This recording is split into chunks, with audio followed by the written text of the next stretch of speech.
बहुत समय पहले की बात है। पहाड़ों और जंगलों के बीच बसा था सोनपुर नाम का एक छोटा सा गांव। उसी गांव में रहता था हरदेव, एक ऐसा आदमी जिसकी जिंदगी में गरीबी नहीं बल्कि अभाव बसता था। हरदेव कोई जन्म से भिखारी नहीं था। कभी उसके पास भी खेत थे, बैल थे, परिवार था। लेकिन सूखा, बीमारी और अपनों की मौत ने उसे धीरे धीरे सब कुछ से खाली कर दिया। आज हालत यह थी कि दिन में गांव के लोग उसे पहचानते नहीं थे और रात में उसकी झोपड़ी तक पहुंचने से डरते थे। वह भीख नहीं मांगता था।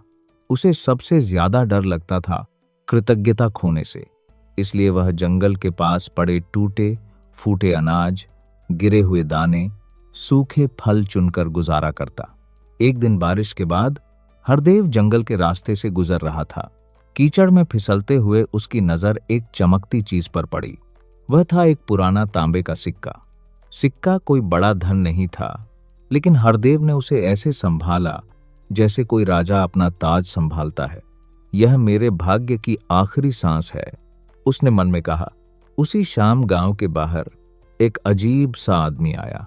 कंधे पर लकड़ी का पिंजरा और अंदर एक चमकीले पंखों वाला मोर। गांव के अमीर हंसने लगे। यह मोर राजाओं के लिए है, तेरे जैसे कंगाल के लिए नहीं। हरदेव चुप रहा। उसने जेब से वही सिक्का निकाला और बोला, अगर यह सिक्का काफी ना हो तो इसे दान समझ लेना, लेकिन मुझे यह मोर चाहिए।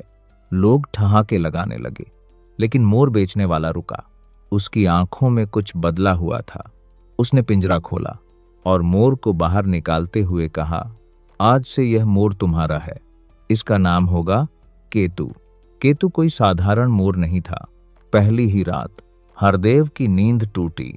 क्राइम। हरदेव कांप गया। डरो मत, मैं तुम्हारी किस्मत से बंधा हूं, मोर बोला। केतु ने बस एक मांग रखी, दिन में मुझे उड़ने दो, शाम को मैं लौट आऊंगा। हरदेव का दिल डर से भर गया, पर उसने हां कह दी। अगले कई दिन केतु सच में लौटता रहा। गांव वाले कहने लगे, यह आदमी जरूर किसी रहस्य में फंसा है। एक दिन केतु 3 दिन तक नहीं लौटा। हरदेव टूट गया, लेकिन चौथे दिन केतु वापस आया। उसकी चोंच में कुछ नहीं था, पर आंखों में भविष्य था। केतु ने जंगल में एक ऐसा रत्न देखा जो किसी राजा की किस्मत बदल सकता था, लेकिन उसने हरदेव को नहीं दिया। गरीब को अचानक अमीर बनाना उसे मारने जैसा है, केतु ने कहा। वह रत्न लेकर राजा के पास गया। राजा ने कहा, जिसका दूत इतना बुद्धिमान हो उसका स्वामी योग्य ही होगा। केतु ने एक योजना बनाई।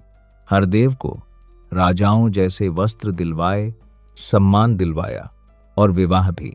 हरदेव राजा बन गया।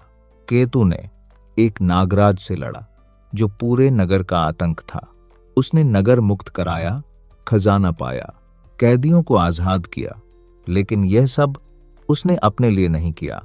समय बदला, हरदेव बदल गया। राजा बनकर वह अपने उपकार भूल गया। केतु बीमार पड़ा। हरदेव ने कहा, जानवर है, मर गया तो दूसरा ले आएंगे।